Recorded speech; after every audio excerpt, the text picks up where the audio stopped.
Hello everyone, तो welcome और welcome back to the channel. तो बताओ, रेडी हो डे 1 के लिए? तो सबसे पहले आपको क्या करना है? सबसे पहला इंपॉर्टेंट चीज़, आपको टारगेट काजोदी को कमेंट सेक्शन में बताना है, अभी नहीं, कंप्लीट करने के बाद। दूसरा इंपॉर्टेंट चीज़, बहुत सारा पानी पीना है आपको, रेगुलर कंजम्पशन से ज़्यादा। तीसरा, आपको 10 मिनट का फिजिकल एक्सरसाइज करना है। और चौथा इंपॉर्टेंट चीज़, 5 मिनट का आपको मेडिटेशन करना है, जो मैंने आपको प्रीवियस वीडियोज़ में बता दिया था। और जो जो चीज़ें थी, आपको जो भी डाउट है वो आप प्रीवियस वीडियो देख करके समझ सकते हैं। अब हम आते हैं यहाँ पर कि आपको आज मतलब 2 मार्च को क्या करना है। सबसे पहले आप cell cycle and cell division को कर रहे होंगे रिवाइज, क्योंकि ये आज ही करवाया जाएगा। तो आप इसको पहले भी कर सकते हैं, लेक्चर के बाद और लेक्चर के पहले। जिन्होंने कर रखा है पहले से, उनके पास नोट्स है, वो सिर्फ रिवाइज करेंगे, वो लेक्चर अटेंड नहीं करेंगे। ज़रूरी नहीं है कि अगर आपने एक बार लेक्चर ले लिया है आपको दोबारा भी लेना है, ठीक है। तो अगर आपने ऑलरेडी कर रखा है, आप दोबारा लेक्चर नहीं लेंगे, आप अपने नोट्स को रिवाइज करेंगे। पहला, cell cycle and cell division.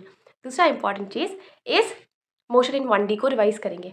Motion in 1D बहुत दिन पहले हो चुका है, तो आज आप बैठ करके मोशन इन 1D के जितने भी नोट्स आपको करवाए गए हैं जल्दी जल्दी क्विकली रिवाइज करेंगे, क्विकली, ठीक है। फिर भी टाइम दो, ऐसा नहीं है कि जल्दी जल्दी चक्कर से भूल जाओ, लेकिन कोशिश करो कि अपनी स्पीड से थोड़ा सा तेज़ स्पीड पे करना है, ठीक है।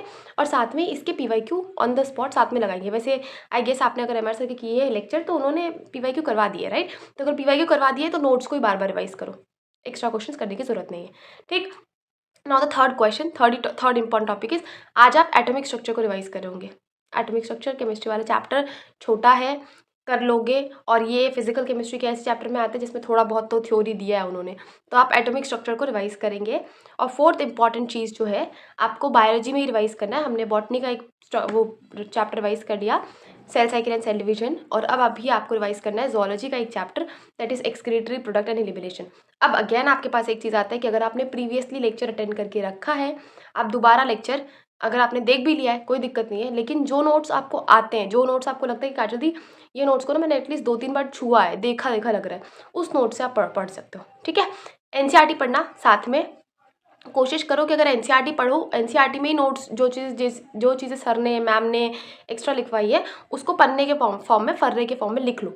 अब आपको जो करना है स्पेसिफिकली बायोलॉजी के केस में, आपको एक बहुत इंपॉर्टेंट काम करना है कि जैसे ही आप लेक्चर ले लेते हैं या आप रिवाइज कर लेते हैं नोट्स को, अब आपको 80% चीज़ें तो याद है, राइट, याद रहती है आपको 80% 70% चीज़ें याद रहती है।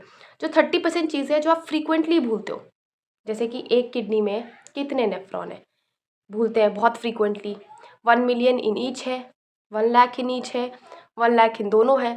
जो भी आपको वहाँ पे अगर आपको कन्फ्यूजन होता है, वो आपके एक छोटी सी कॉपी या फर्रे वाली कॉपी में आपके पास होना चाहिए, ठीक है।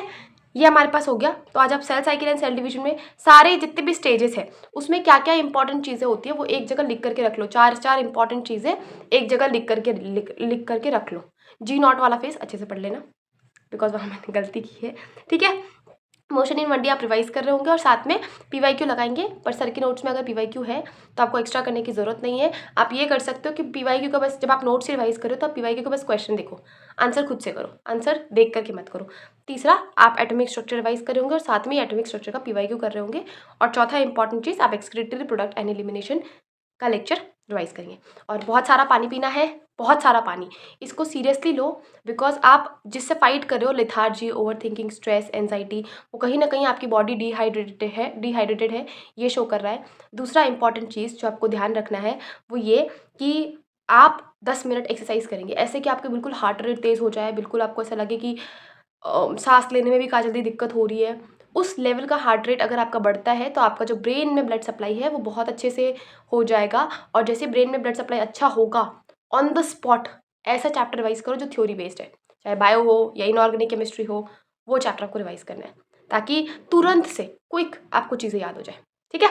तो ये था आज के वीडियो के लिए, डे 1 के टारगेट के लिए। आप रेडी हैं? बताओ कमेंट सेक्शन में और पढ़ना स्टार्ट कर दो। डोंट थिंक टू मच, आपका सिलेक्शन सिर्फ आपकी गारंटी है। टीचर्स, कंटेंट, मटेरियल सब अवेलेबल है, बिल्कुल अवेलेबल है। और अब आपको रिवीजन के लिए एक प्लान चाहिए था, वो भी मैंने आपको दे दिया कि आपको कौन से टॉपिक कब रिवाइज करने हैं। अब बस आपको करना है। अगले 60 दिन के बाद या तो रिग्रेट होगा या तो सिलेक्शन होगा, और ये दोनों की दोनों ही चीज़ें आप पर डिपेंड करती है।